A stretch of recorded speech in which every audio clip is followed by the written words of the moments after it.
사랑하는 성도 여러분, 그리고 진리의 말씀을 사모하여 이 자리에 함께하신 모든 분들께 하나님의 크신 평강이 함께하시기를 기도합니다. 오늘 우리가 함께 나눌 이야기는 많은 신앙인들의 마음속 깊은 곳에 자리한 그림자, 바로 미래에 대한 두려움에 관한 것입니다. 우리의 신앙 여정 가운데 때로는 한 치 앞도 보이지 않는 안개 속을 걷는 듯한 불안감에 휩싸일 때가 있습니다. 과연 나는 이 믿음의 길을 끝까지 잘 걸어갈 수 있을까? 앞으로 내게 닥칠 시련들을 감당할 수 있을까? 이러한 물음들이 우리의 영혼을 짓누르며 영적 침체를 가져오기도 합니다. 오늘 이 말씀을 듣기 전에 만약 이 메시지가 여러분의 마음에 울림을 준다면 좋아요와 구독으로 함께해 주십시오. 여러분의 작은 참여는 이 복음의 빛을 더 많은 이들에게 전하는 귀한 동력이 되며 하나님의 은혜를 나누는 통로가 될 것입니다. 이 채널을 통해 더 많은 영혼들이 위로와 힘을 얻도록 주님의 이름으로 축복하며 함께 기도해 주시길 바랍니다. 오늘 우리가 붙잡을 말씀은 디모데후서 1장 7절입니다. 하나님이 우리에게 주신 것은 두려워하는 마음이 아니요 오직 능력과 사랑과 절제하는 마음이니, 사도 바울이 영적인 아들 디모데에게 보낸 이 편지 속에는 미래를 향한 우리의 두려움을 이겨낼 수 있는 놀라운 영적 원리가 담겨 있습니다. 오늘 이 말씀을 통해 우리를 짓누르는 두려움의 실체를 파헤치고 하나님께서 우리에게 주신 강력한 영적 무기들을 발견하는 은혜의 시간이 되기를 소망합니다. 먼저 우리는 영적 침체라는 상태가 어떻게 우리에게 찾아오는지 이해해야 합니다. 성경은 우리의 대적, 사탄이 끊임없이 활동하며 우리를 넘어뜨리려 한다고 경고합니다. 그는 마치 빛의 천사처럼 교묘하게 다가오기도 하지만 동시에 포기를 모르는 집요한 공격자이기도 합니다.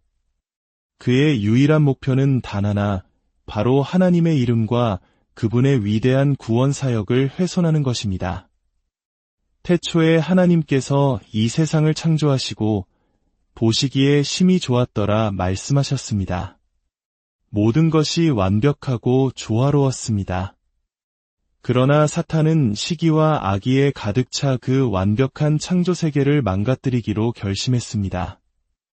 특히 하나님의 형상대로 지음받은 인간을 무너뜨리는 데 집중했습니다. 결국 그는 하와를 속이고 아담을 넘어뜨려 인류를 타락의 길로 이끌었습니다.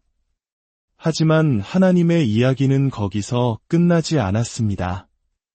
하나님께서는 타락한 인류를 위해 위대한 구원의 계획을 세우셨습니다. 바로 당신의 독생자 예수 그리스도를 이 땅에 보내시는 것이었습니다. 성육신의 신비와 십자가의 고난을 통해 죄인을 구원하시는 이 계획은 창조보다 더 위대한 하나님의 사랑과 지혜의 절정이었습니다. 그렇기에 사탄의 최종 목표는 바로 이 놀라운 구원의 은혜를 받은 성도들, 즉 우리 그리스도인들을 공격하는 것입니다. 그가 가장 즐겨 사용하는 방법이 무엇일까요? 바로 우리를 영적 침체와 우울감에 빠뜨리는 것입니다. 우리를 무기력하고 불행한 모습으로 만들어 세상 사람들로 하여금 저들이 믿는 구원이란 고작 저것뿐인가? 라고 조롱하게 만드는 것입니다. 사탄은 우리를 과거의 죄와 실패에 얽매이게 하여 절망하게 만듭니다. 만약 그 방법이 통하지 않으면 그는 전략을 180도 바꾸어 이번에는 미래에 대한 두려움으로 우리를 공격합니다. 바로 이것이 오늘 우리가 마주한 문제입니다. 미래에 대한 걱정으로 인해 현재의 삶이 마비되어 버리는 영적 침체 말입니다. 그렇다면 우리는 왜 이토록 미래를 두려워하는 것일까요? 몇 가지 원인을 살펴볼 수 있습니다. 첫째는 우리의 타고난 기질의 문제입니다. 우리는 모두 각기 다른 기질을 가지고 태어납니다. 어떤 사람은 선천적으로 대담하고 자신감이 넘치는 반면 어떤 사람은 예민하고 걱정이 많으며 소심한 기질을 가졌습니다. 사도 바울조차 고린도 교회에 보낸 편지에서 자신이 약하고 두려워하며 심히 떨었다고 고백했습니다. 위대한 사도 바울도 본래는 긴장을 잘하고 두려움이 많은 사람이었던 것입니다. 어떤 이들은 우리가 그리스도인이 되면 이런 기질적인 차이가 모두 사라진다고 생각하지만 그것은 오해입니다. 중생, 즉 거듭남은 우리 안에 새로운 생명의 원리를 심어주는 놀라운 변화이지만 우리의 고유한 기질 자체를 바꾸지는 않습니다. 베드로는 회심 후에도 여전히 다혈질이 베드로였고 요한은 사랑의 사도가 된 후에도 본래의 성품을 지니고 있었습니다. 하나님의 구원은 우리를 똑같은 모양의 기계 부품으로 만드는 것이 아닙니다. 오히려 각기 다른 기질과 성품이라는 그릇 위에 성령의 은혜를 부어주셔서 다채로운 모습으로 하나님의 영광을 드러내게 하십니다. 마치 정원의 핀 꽃들이 저마다 다른 색과 향기로 아름다움을 뽐내는 것과 같습니다. 하지만 바로 이 연약한 기질이 사탄에게는 좋은 공격의 빌미가 됩니다. 타고난 불안함과 걱정이 많은 기질을 파고들어 미래에 대한 두려움을 증폭시키는 것입니다. 둘째는 소명의 무게감 때문입니다. 진지한 그리스도인일수록 그리스도인의 삶이 결코 쉽지 않다는 것을 압니다. 그것은 그저 회심하고 나서 평생 꽃길을 걷는 것이 아님을 압니다. 우리는 믿음의 선한 싸움을 싸워야 하고 좁은 길을 걸어가야 합니다. 신앙의 위대함과 거룩함을 깊이 깨달을수록 반대로 자신의 연약함과 부족함을 절실히 느끼게 됩니다. 과연 나 같은 사람이 위대한 부르심에 합당하게 살아갈 수 있을까? 혹시 내가 실패해서 하나님의 이름에 먹칠을 하게 되면 어떡하지? 이러한 생각들은 실패에 대한 두려움으로 이어져 우리를 짓누릅니다. 셋째는 구체적이지 않은 막연한 불안감입니다. 때로는 특별한 이유 없이 미래에 어떤 끔찍한 일이 일어날 것만 같은 두려움에 사로잡힐 때가 있습니다. 특히 신앙의 선배들이 겪었던 핍박과 순교의 이야기를 읽으며 만약 나에게 저런 시련이 닥친다면 나는 과연 믿음을 지킬 수 있을까? 하고 스스로에게 묻게 됩니다. 일제강점기 신사참배를 거부하며 순교의 길을 걸으셨던 주기철 목사님이나 자신의 두 아들을 죽인 원수를 양아들로 삼으셨던 손양원 목사님의 이야기를 들으면 우리 신앙의 선조들이 겪었던 고난이 얼마나 컸는지 알 수 있습니다. 그러한 숭고한 믿음 앞에서 만약 내 자녀의 목숨과 신앙을 맞바꿔야 하는 순간이 온다면 나는 과연 그리스도를 선택할 수 있을까 하는 상상만으로도 마음이 무너져 내리는 경험을 하기도 합니다. 아직 일어나지 않은, 어쩌면 영원히 일어나지 않을 수도 있는 상상 속의 시련이 현재의 우리를 완전히 마비시키는 것입니다. 이것이 바로 디모데가 처한 상황이었습니다.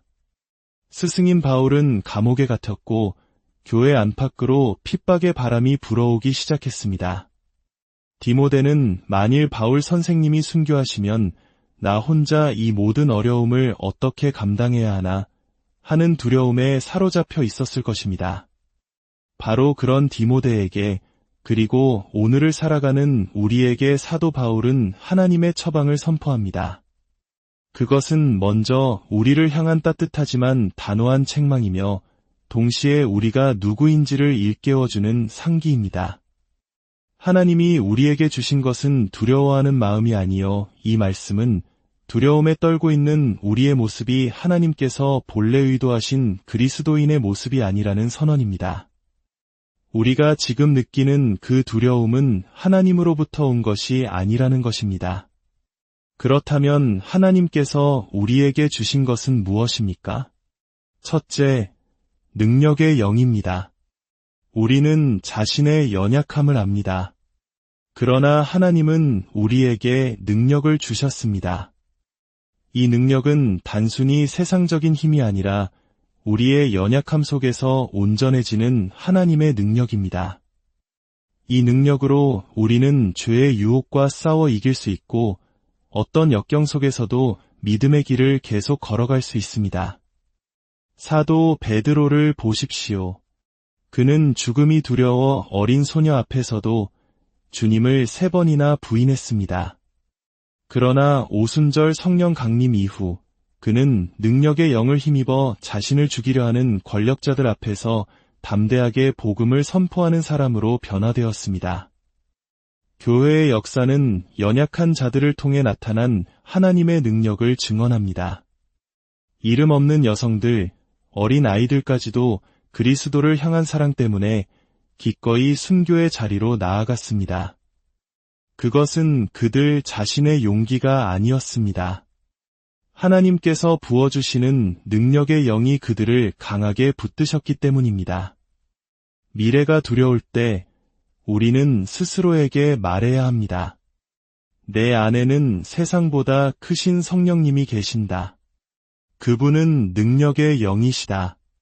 그분이 나와 함께 하시니 나는 능히 이길 수 있다. 둘째, 사랑의 영입니다.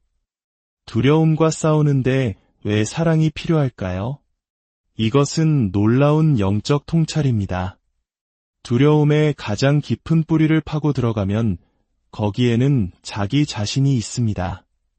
자기 연민, 자기 보호, 자기중심적인 생각이 바로 두려움의 온상입니다. 내가 상처받으면 어떡하지? 내가 실패하면 어떡하지? 모든 생각이 나에게 집중될 때 우리는 두려움의 노예가 됩니다. 이 지독한 자기 집착에서 벗어나는 유일한 길은 바로 사랑입니다. 나보다 더 위대한 대상에 완전히 몰입할 때 우리는 비로소 자기 자신을 잊을 수 있습니다. 하나님께서 주시는 영은 바로 그 일을 가능하게 하는 사랑의 영입니다. 먼저 우리를 향한 하나님의 그 놀라운 사랑을 묵상하십시오.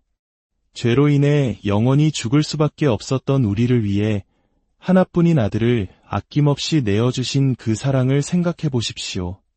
그 십자가의 사랑 앞에 설 때 우리의 하찮은 걱정과 두려움은 눈 녹듯 사라질 것입니다.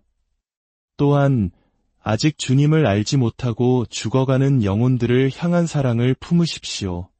내 이웃의 아픔과 필요를 돌아보십시오. 위대한 복음의 대의를 위해 헌신하십시오. 우리의 마음이 하나님과 이웃을 향한 사랑으로 가득 찰 때 우리 자신을 들여다보며 걱정할 시간조차 없게 될 것입니다. 셋째, 절제하는 마음입니다. 이것은 건전한 마음, 분별력 있는 마음을 의미합니다. 하나님께서 우리에게 주신 영은 우리를 혼란스럽게 하거나 감정에 휩쓸리게 하는 영이 아닙니다. 오히려 가장 극심한 위기의 순간에도 침착하게 상황을 판단하고 하나님의 지혜로 대처하게 하는 영입니다. 주님께서는 제자들을 보내시며 말씀하셨습니다. 사람들이 너희를 넘겨줄 때에 어떻게 또는 무엇을 말할까 염려하지 말라. 그때에 너희에게 할 말을 주시리니. 스코틀랜드의 언약도 시절 한 어린 소녀의 이야기가 있습니다. 그녀는 당국에 의해 금지된 성찬 예배에 참석하러 가던 중 길모퉁이에서 왕의 군인들과 마주쳤습니다. 붙잡히면 죽을 수도 있는 절체절명의 순간이었습니다. 군인들이 그녀를 신문했을 때 소녀는 성령께서 주시는 지혜로 침착하게 대답했습니다. 저의 큰오라버니께서 돌아가셨습니다. 오늘 저녁에 그분의 유언장을 낭독한다고 합니다. 그분께서 저를 위해 무언가 남겨주셨기에 저는 그 유언이 낭독되는 것을 들으러 가는 길입니다. 군인들은 그녀의 말을 이해하지 못하고 보내주었습니다. 소녀가 말한 큰오라버니는 바로 우리를 위해 죽으신 예수 그리스도였고 유언장은 그분의 피로 세우신 새 언약, 즉 성찬이었습니다. 가장 연약한 소녀조차도 이기의 순간에 성령께서 주시는 지혜와 분별력으로 담대하게 대처할 수 있었던 것입니다. 사랑하는 여러분, 미래를 향한 두려움으로 영혼이 침체될 때 오늘 이 말씀을 기억하십시오. 스스로에게 선포하십시오. 하나님은 우리에게 두려워하는 마음을 주지 않으셨습니다. 대신 능력과 사랑과 절제하는 마음, 곧 성령님을 우리에게 선물로 주셨습니다. 우리 안에 계신 성령의 은사를 다시 부릴 듯하게 하십시오. 미래에 대한 생각과 걱정이 당신을 사로잡도록 내버려 두지 말고 오히려 당신 안에 있는 진리의 말씀으로 당신 자신에게 말하십시오. 당신이 누구이며 당신 안에 어떤 영이 거하고 있는지를 기억하십시오. 그때 우리는 더 이상 미래의 노예가 아니라 현재를 충실히 살아가는 하나님의 자녀로서 담대하게 전진하게 될 것입니다. 오직 우리를 위해 모든 것을 내어주신 주님의 이름을 영화롭게 하는 복된 삶을 살게 될 것입니다. 주님의 능력과 사랑, 그리고 지혜가 여러분의 모든 걸음 위에 충만히 임하시기를 우리 주 예수 그리스도의 이름으로 간절히 축원합니다.